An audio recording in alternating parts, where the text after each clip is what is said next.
నమస్తే. 'Razakar' movie release అయింది. 'Razakar' movie ప్రతి ఒక్క తెలుగువాడు చూడాలి. ప్రతి ఒక్క భారతీయుడు చూడాలి. మనము హిందువులు యునైటెడ్ కాకపోతే ఏ విధంగా ఈ ముస్లిమ్స్ అసురులు, వీళ్ళెవరంటే అసురులు. ఎక్కడి నుంచి వచ్చారు? అసురులు, సిరియన్ డైనాసిటీ అని చెప్పి పర్షియా, టర్కీ, ఇరాక్ ఇక్కడి నుంచి వచ్చారు. అసిరియన్ డైనాసిటీ, అసురుల యొక్క డైనాసిటీ అక్కడే ఉంది. వాళ్ళ క్యాపిటల్ సిటీ కూడా అసురు.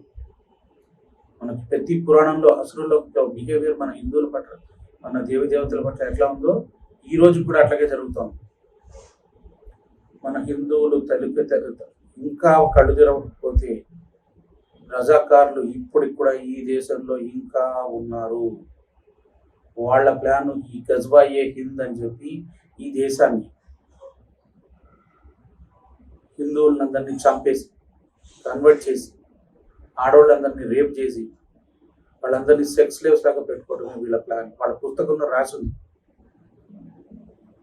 కాఫిరోంకో మారో, మన కాఫిర్ కా రాణి ఎవరు, బెంగాల్ మమతా ఏమన్నది మొన్న ఈ మధ్య, కాఫిర్ కో మారో, ఓ మారనే కే లియే హై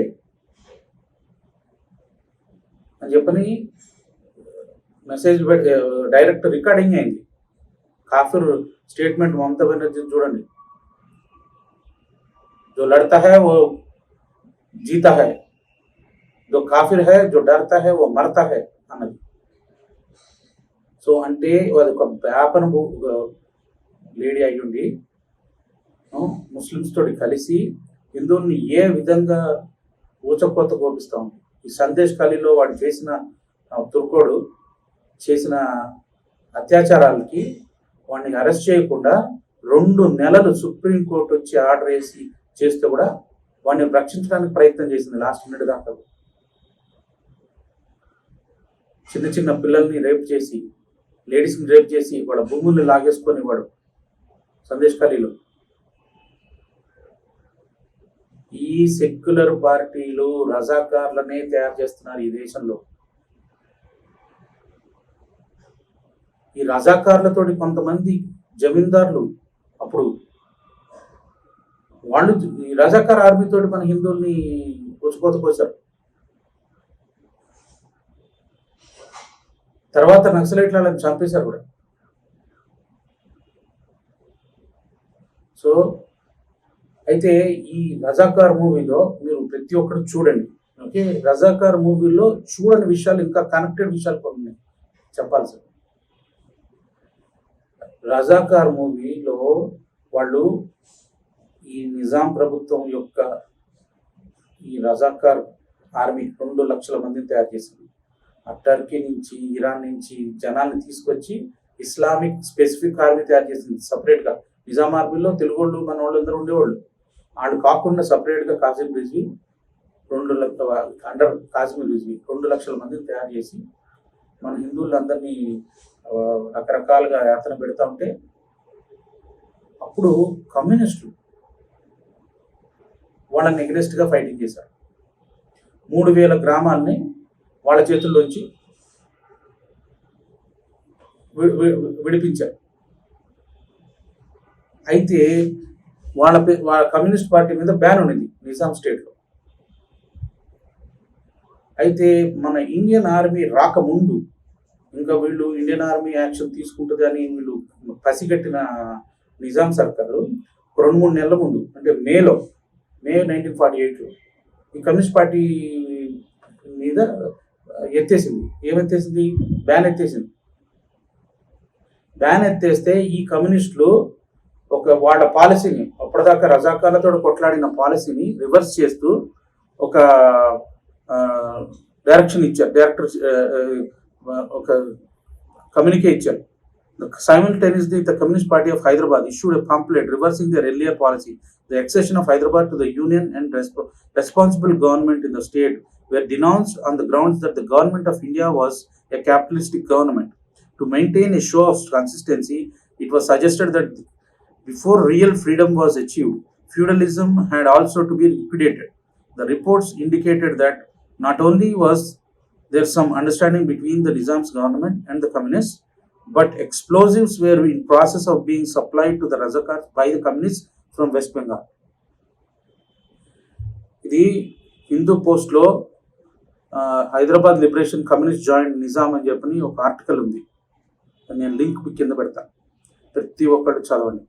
ఈ కమ్యూనిస్టులు మీకు ఫ్రీడమ్ ఇప్పిస్తామని చెప్పని ఒక మోసం చేసి నిజాం వాళ్ళు కొడతా ఉంటే హిందువులకి సపోర్ట్గా వచ్చి తర్వాత ఈ దేశాన్ని కమ్యూనిస్ట్ దేశంగా చేసి రష్యా చేతిలో పెడదామని ప్లాన్ చేశారు.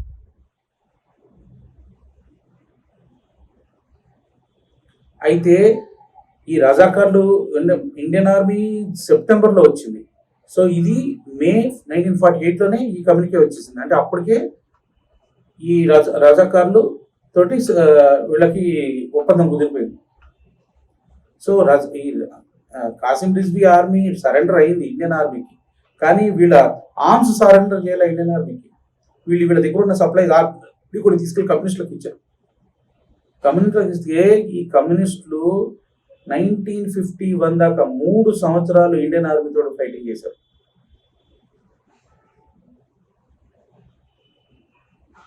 తర్వాత స్టాలిన్ దగ్గరికి వెళ్ళి ఇంకా మాకు సపోర్ట్ కావాలని అడిగితే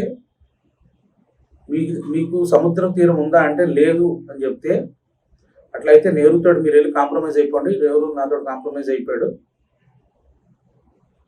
అని చెప్పి వీళ్ళతోటి కాంప్రమైజ్ చేయించాడు కమ్యూనిస్టులతో స్టాలిన్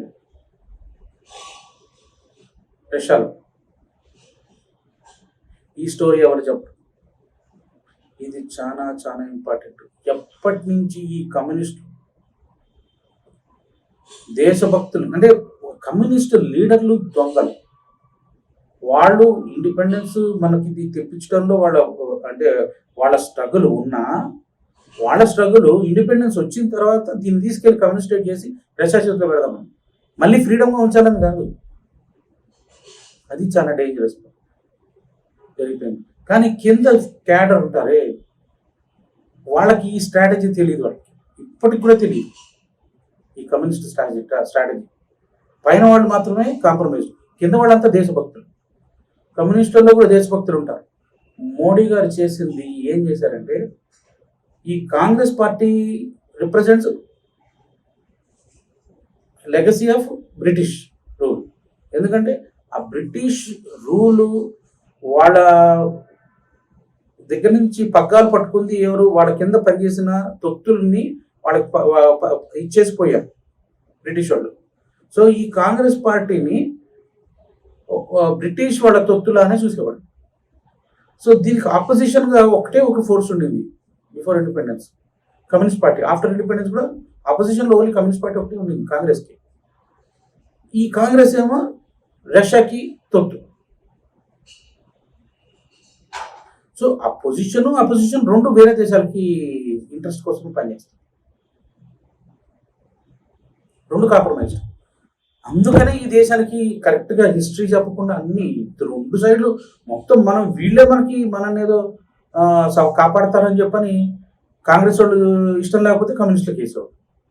సో మోడీ గారు ఏం చేశారంటే, ఇట్లాంటి ఫోర్సెస్ అన్నిటినీ, యాంటై కాంగ్రెస్ ఫోర్సెస్ అందరినీ ఈ కమ్యూనిస్టులు, అందులో ఈ కమ్యూనిస్టులలో దేశభక్తుల్ని అందరినీ ఏకం చేస్తూ వస్తున్నారు మోడీ గారు ఈ జనతా పార్టీలోంచి. ఎందుకంటే వీళ్ళు మెయిన్ అపోజిషన్ వీళ్ళు బ్రిటిష్ జమీందారులే ఇప్పుడు పవర్లో ఉన్నారు, వాళ్ళకి అగెనెస్ట్గా ఉండాలి అని చెప్పాను. ఇప్పుడు ఈవెన్ తెలుగుదేశం పార్టీ కూడా కాంగ్రెస్ పార్టీకి అగెనెస్ట్గానే వచ్చింది కదా, బీసీని రిప్రజెంట్ చేసింది కదా. సో ఇది కూడా యాక్చువల్గా ఒక రకంగా కమ్యూనిస్టే బేసికల్గా, కానీ వీళ్ళు కూడా సెక్యులర్ అని ఎప్పుడైతే వీళ్ళు వాడుతున్నారో, ఎందుకు అంటే ఈ కమ్యూనిస్టులు బిఫోర్ ఇండిపెండెన్స్ కాంప్రమైజ్ అయిపోయారు.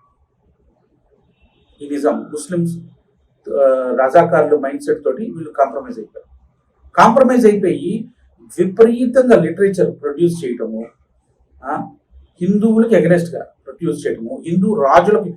ఇప్పుడు బ్రిటిష్ వాళ్ళు చేసిన అత్యాచారాలన్నీ కూడా మన రాజులు చేసేవాళ్ళు అని చెప్పని, అంతకుముందు బిఫోర్ బ్రిటిష్ ఉన్న రాజులు చేశారు అని చెప్పని మనకి మైండ్స్లో నెగిటివ్ క్రియేట్ చేశారు. ధార్మికంగా మనం రాజుల పరిపాలనని విలిఫై చేశారు.